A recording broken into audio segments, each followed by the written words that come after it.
Hello, hello, hello everyone! Nakita niyo na ang munting teacup, ibig sabihin simula na 20% ang programang Puno ng Puso para sa mga seniors at kahit hindi pa senior.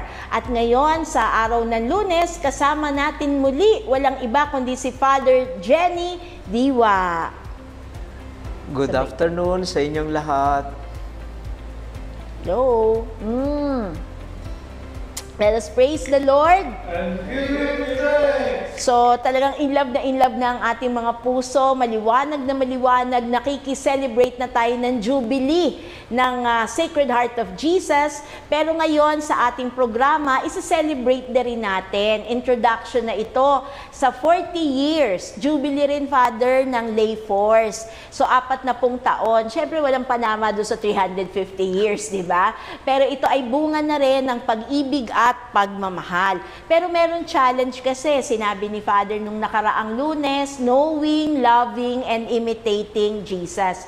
So sabi ko, Father, mahirap yung imitation. Pero ito pa ang another challenge from Dilexit Nos. Ang sabi, love for our brothers and sisters is not simply the fruit of our own efforts. It demands the transformation of our selfish hearts. This realization gave rise to the often repeated prayer, Jesus, make our hearts more like your own. St. Paul, for his part, urged his hearers to pray not for the strength to do good works, but to have the same mind among you that was in Christ Jesus. Dilexit Nos, number 168. So, Father, ito ba ay buhay na buhay sa iyong bukasyon? So, yung panawagan, hindi lamang the strength to do good works, but to have the same mind as of Christ Jesus. Yeah, siguro ang pinaka molde ng bawat bukasyon, pare o laiko o anumang buhay na mayroon tayo, ito yung patuloy na paghaya kay Kristo na mamuhay sa atin, no? Kaya sa kinalaunan, sa huling yugto ng ating buhay, katulad ni San Pablo, masasabi natin na it is no longer I who live, but it is Christ who lives in me. Hindi na ako ang nabubuhay sa sarili ko, kung hindi si Kristo ang nabubuhay sa akin. So, yung buong paglalakbay natin sa buhay natin ay binibigyan natin ng pahintulot si Kristo na mamayani sa atin, no? Unti-unti yung pag-iisip ko mabago, yung pananalita ko mabago, yung pag-uugali ko mabago, at lahat ng ito ay si Kristo ang mamayani sa akin. So, malaking panalangin ito, at ang panalangin natin ay sa huling yugto ng buhay natin, masabi natin to, si Kristo ang nabubuhay sa akin. So, pari ako, laiko, o anuman ang gawain natin sa buhay, kung saan man tayo tinatawag, iisa lang yun eh, si Kristo mabuhay sa akin. Si Kristo mabuhay sa atin. So, yun. So, Father, hindi pala kami exempted. Hindi. Kasi parang ang dating kayo, yung buhay nyo, binigay nyo na talaga sa Diyos, di ba? Pero ang lolos and lolas pala, mas may extra challenge, no? Kasi tapos na yung buhay, talaga bang nakukumpleto ba na hayaan na si Jesus ang siyang namayani sa aming buhay? So, hindi pa pala huli ang lahat, lolos and lolas. Pero si Father, kabiruan ko siya. Sabi ko sa kanya, Father, sinilang ka ba? Liturgies ka na agad?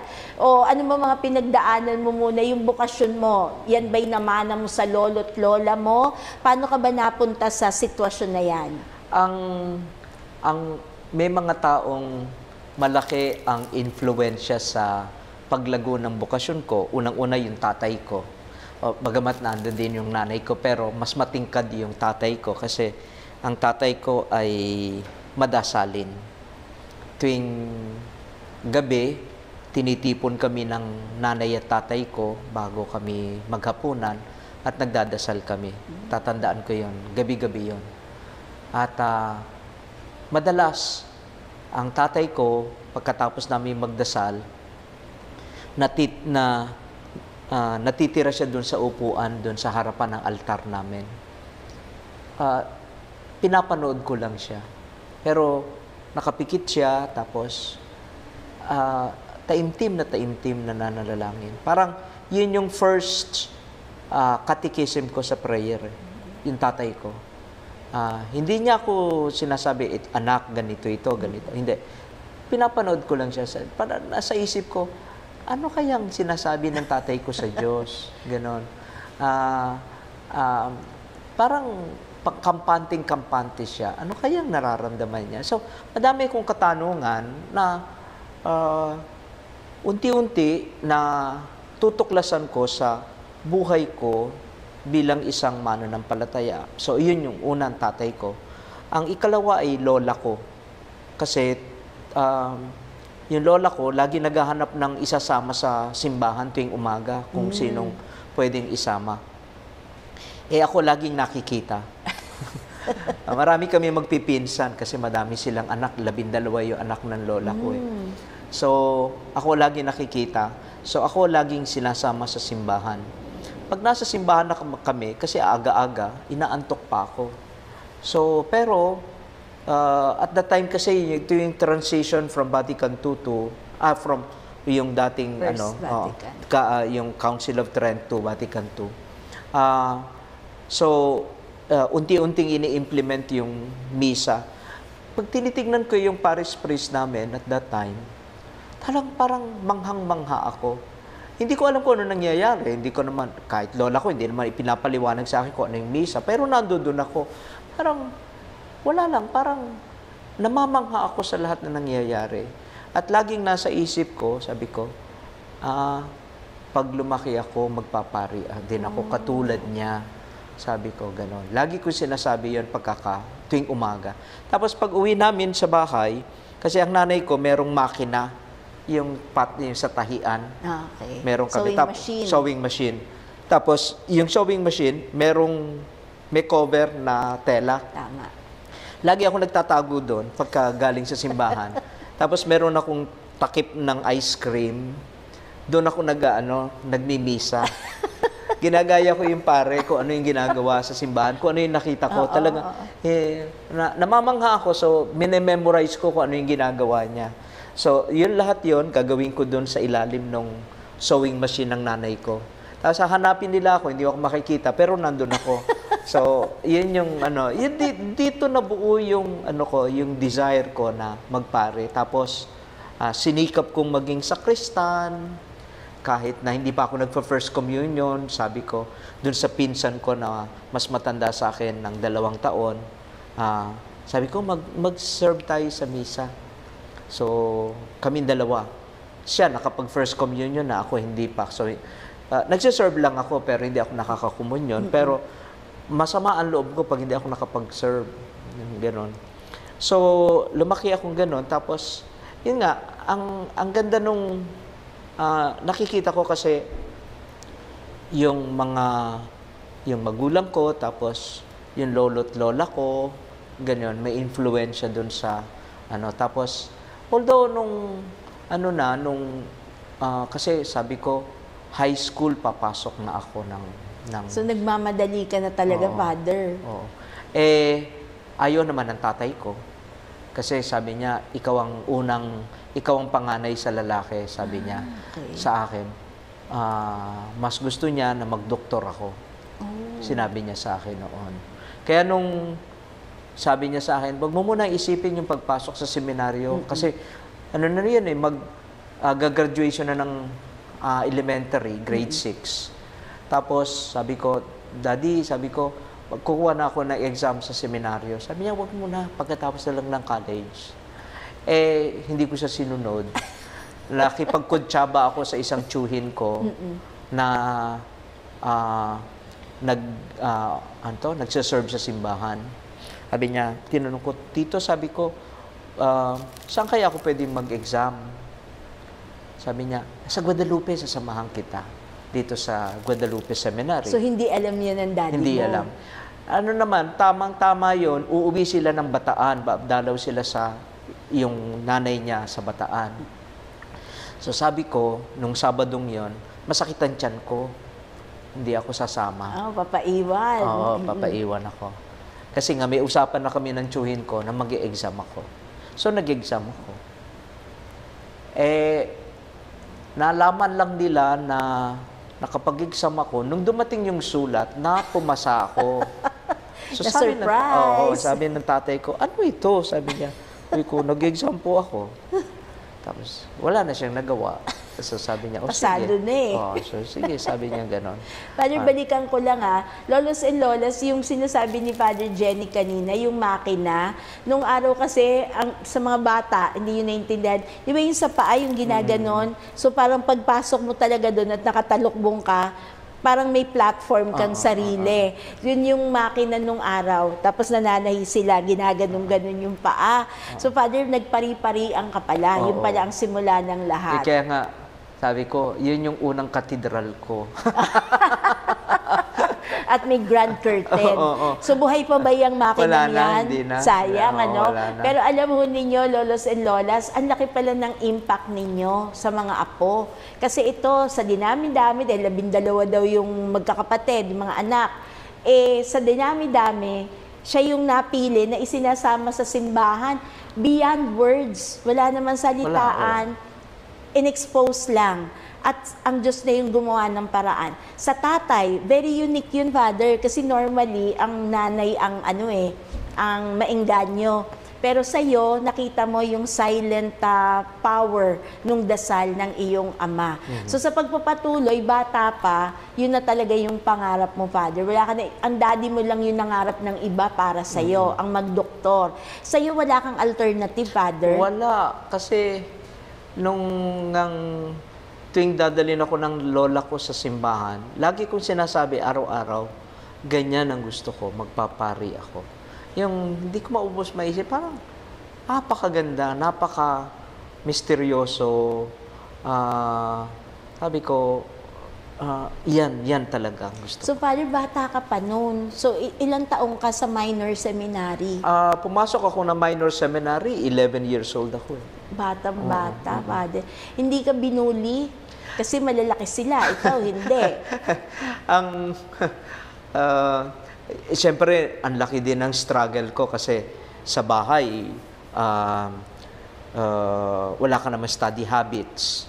Tapos, hindi naman kami mayaman pero may mga katulong kung paano mo Siniserve na alagaan ang o lahat. isi-serve ang lahat. Pagdating mo sa seminaryo, unang-una, kinakailangan pag study period, mag-aaral ka. Hindi ko na alam kung anong uunahin ko. So, may paring nagbabantay. At kapag hindi ka nakita nagbabasa o nagsusulat, pagagalitan ka. So, hindi ko alam kung paano. So, unti-unti ka natututo. Tapos, paano ka mag-aayos ng gamit mo, ng kama mo, ng ganyan. So, mga maliliit na bagay. Pero noon ko lang unawaan na parte pala yun ng paglago ko bilang isang naghahangad para magpari. Kaya malaking bagay din sa akin yung buhay ko sa seminaryo, sa minor seminary. Kasi yun yung nagtumulong sa akin na makakapag-adjust dito sa San Carlos Seminary. Pero Father, 11 years old, hindi ka ba nagkaroon ng anxiety na nahiwalay ka sa magulang? Normal yun. Lahat kami sa seminary, sa minor seminary. Nag-iiyakan kayo, Father? Ang sistema ko noon, kasi nakakahiya kung iiyak ka o ano. Ang ko noon, para hindi ako makita na mahuli na umiiyak ako, sa swimming pool. Kapag swimming kami, doon ako umiiyak.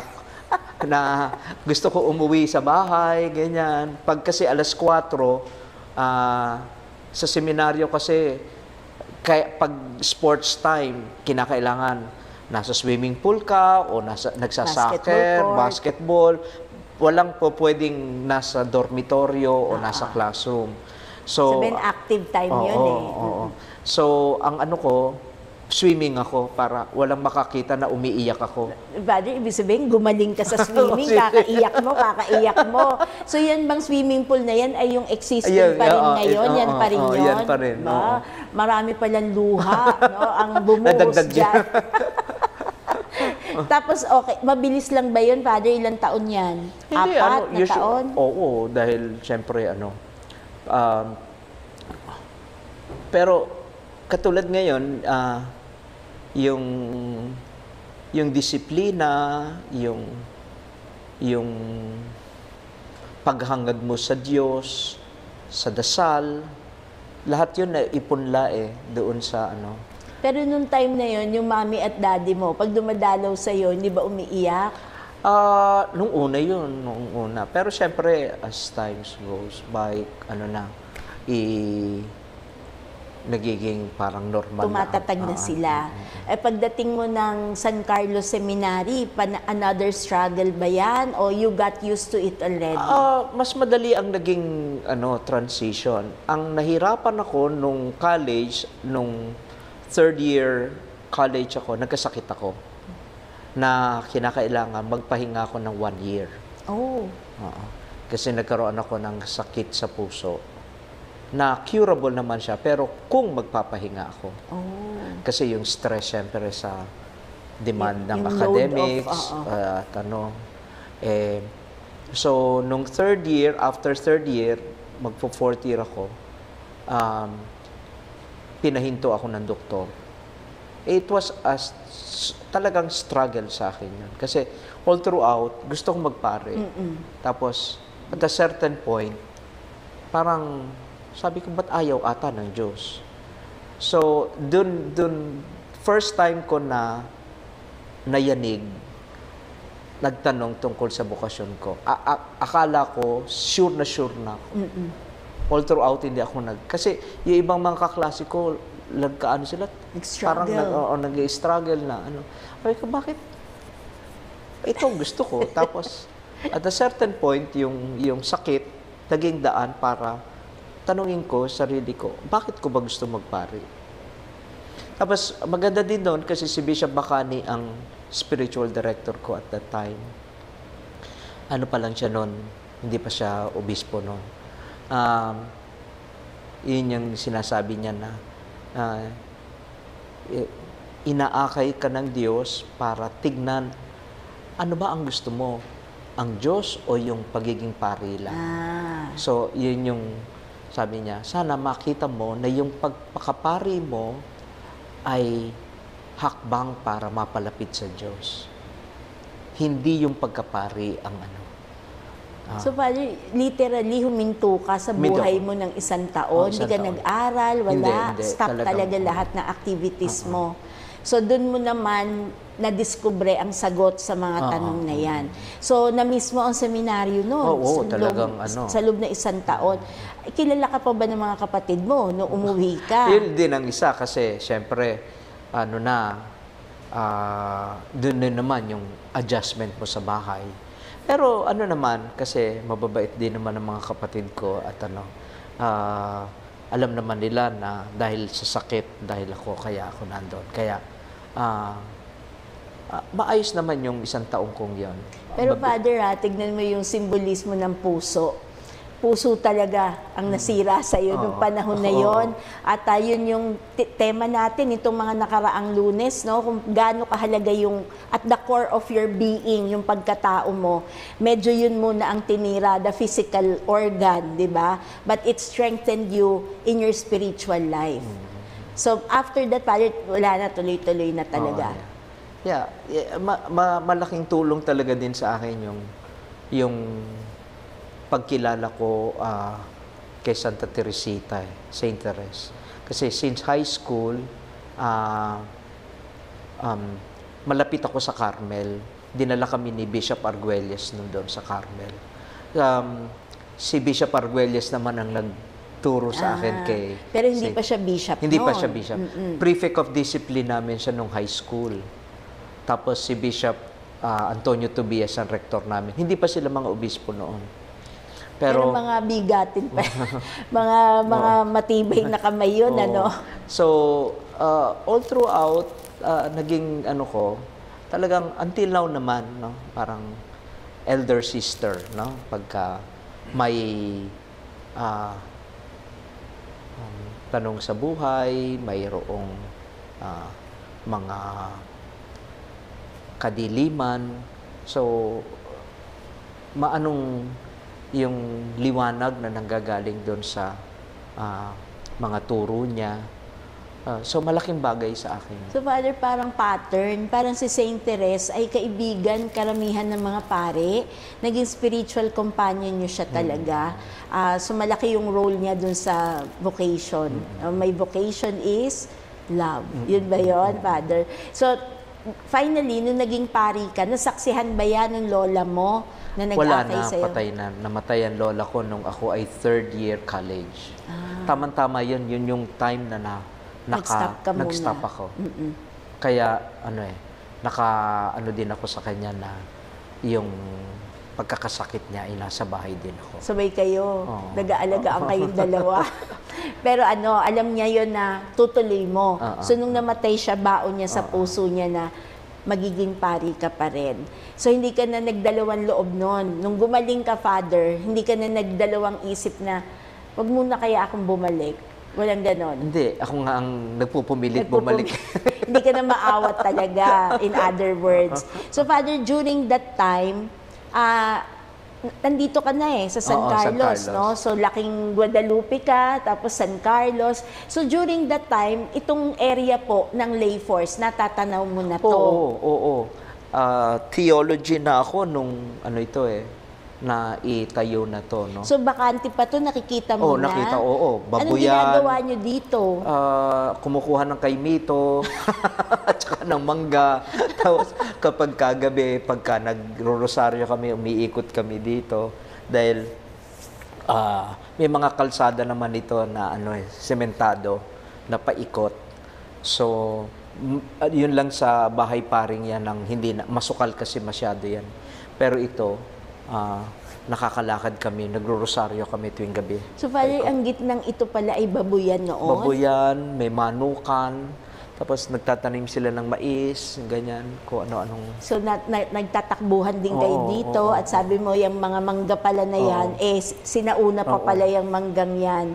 So, yung itsura pala nun, Father, nung tinatabas na, hindi ba kayo nagchismisan? Ano mangyayari dyan? Bakit ano yan? Ano naman nung unti-unti na itong binabago, nagtatayo, ipinapaliwanag sa amin noon sa community meetings namin kung ano ang pangarap ni Cardinal Sin dito sa buong compound ng So, San share Carlos. mo nga sa amin, Father, ano ba yung pangarap na yun ni Yun nga, Cardinal maging Sin? sentro ito ng formation, hindi lamang sa mga pare, kung hindi sa mga laiko. Kasi yung ugnayan ng dalawa sa pagbubuo ng simbahan. Kasi nga, para sa Cardinal Sin noon, ang seminaryo, ang puso ng Archdiocese. Kasi dito nanggagaling yung buhay ng mga parokya, kung sino yung mga paring manggagaling dito, sila yung magiging buhay sa parokya. Parang ito yung lifeblood ng Archdiocese. So, sabi niya, hindi lang yung mga pari ang nagiging daluyan ng buhay, kung hindi yung laiko na hinuhubog dito. Father, nainggit ako sa'yo, kasi nung pinapaliwanag yan sa inyo ni Cardinal Sin, wala pa bare, zero.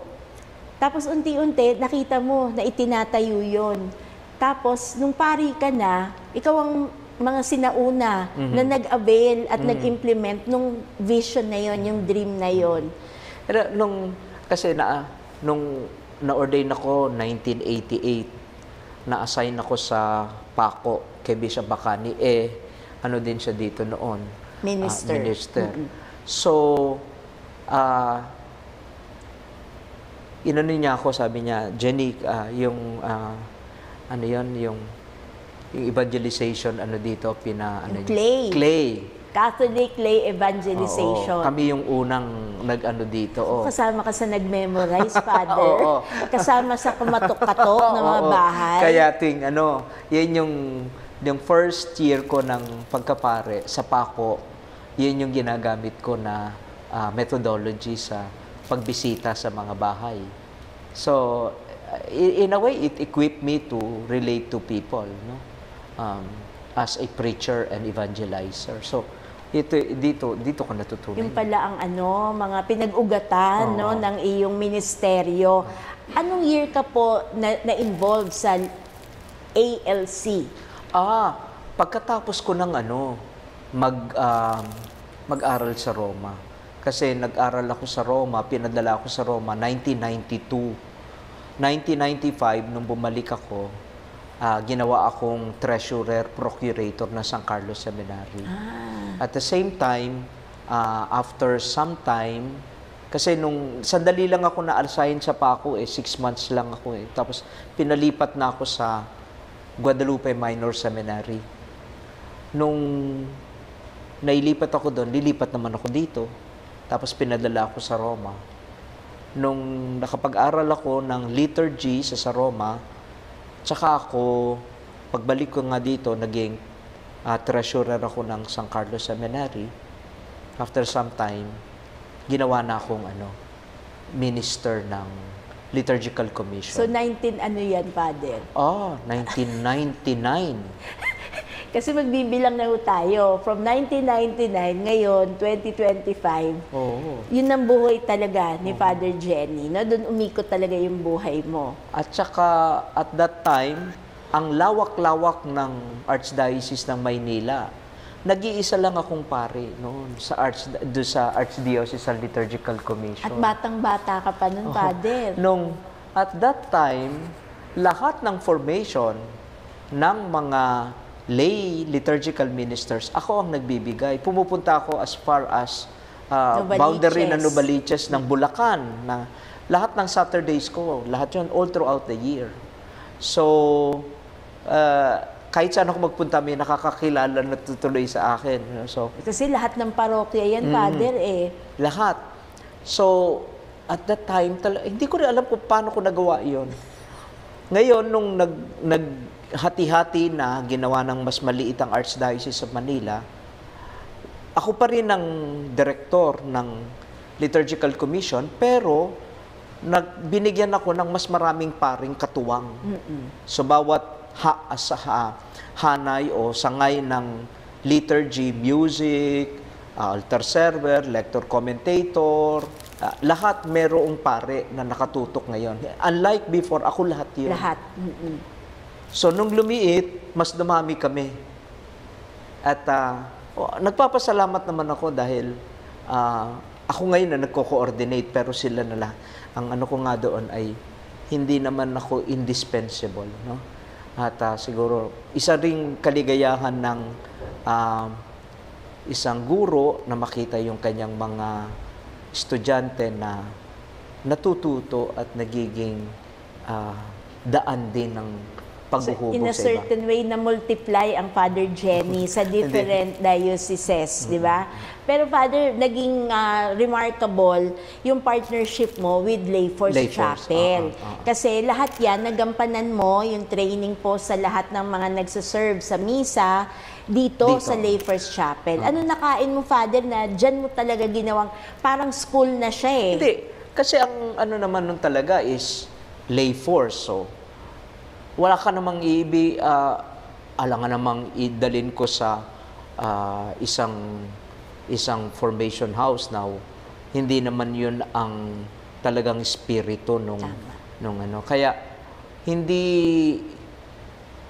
parang hindi taliwas sa akin na since the beginning dito ang formation ng mga lay liturgical ministers. At maraming salamat, Father, dahil dyan di ba, sinisend off, di ba, kino-commission sila. So pagpunta nila sa kanilang parokya at communities, baon nila yung puwersa ng mga laiko na nagsimula doon sa vision ni Cardinal Sin talaga. Kaya partnership, yung mga nag-undergo ng formation kay Father Jenny, pagbalik na ngayon sa mga parokya ay katuwang ng mga pare sa iba't ibang liturhiya ng simbahan.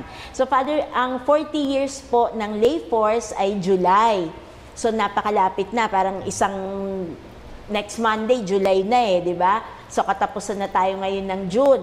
So ibig sabihin, ang topic namin ay gratitude o yung tema, gratitude and hope. So yung gratitude kasama yun, no? Yung nakaraan mo, Father, meron ka bang hope para naman sa Lay Force? Siguro ang ang hope ko ay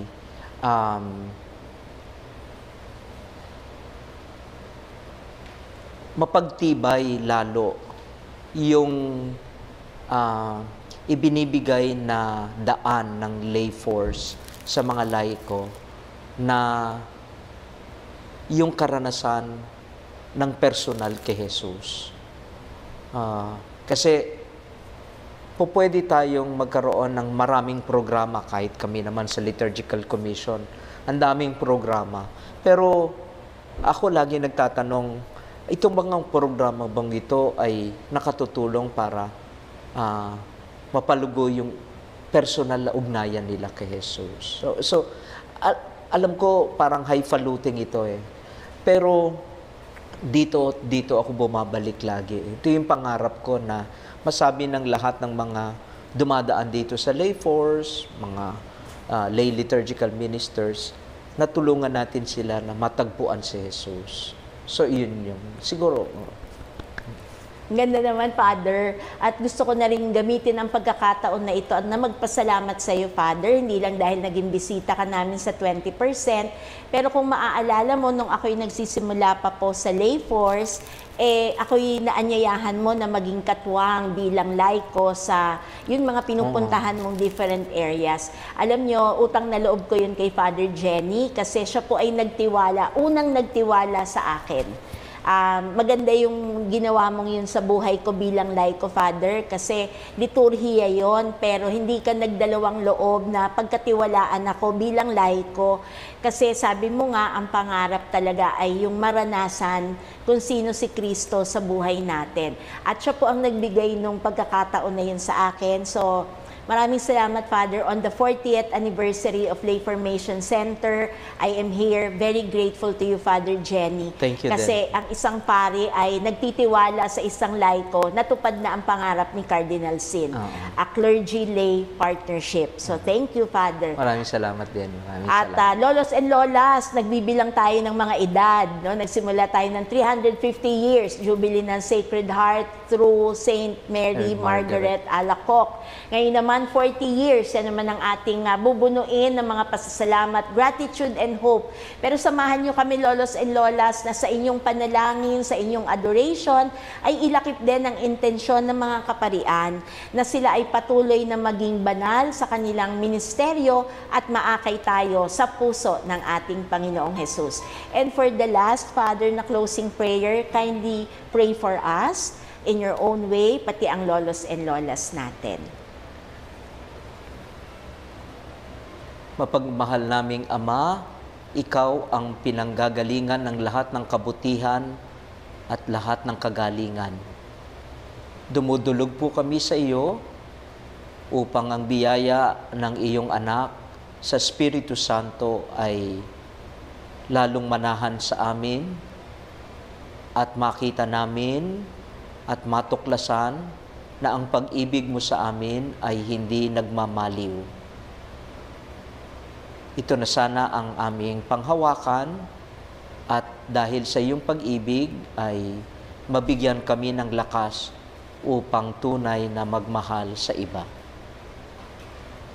Salamat sa lahat ng biyaya, sa lahat ng mga pagkakataon na makibahagi sa paglilingkod sa iyong simbahan at sa bayan mong minamahal.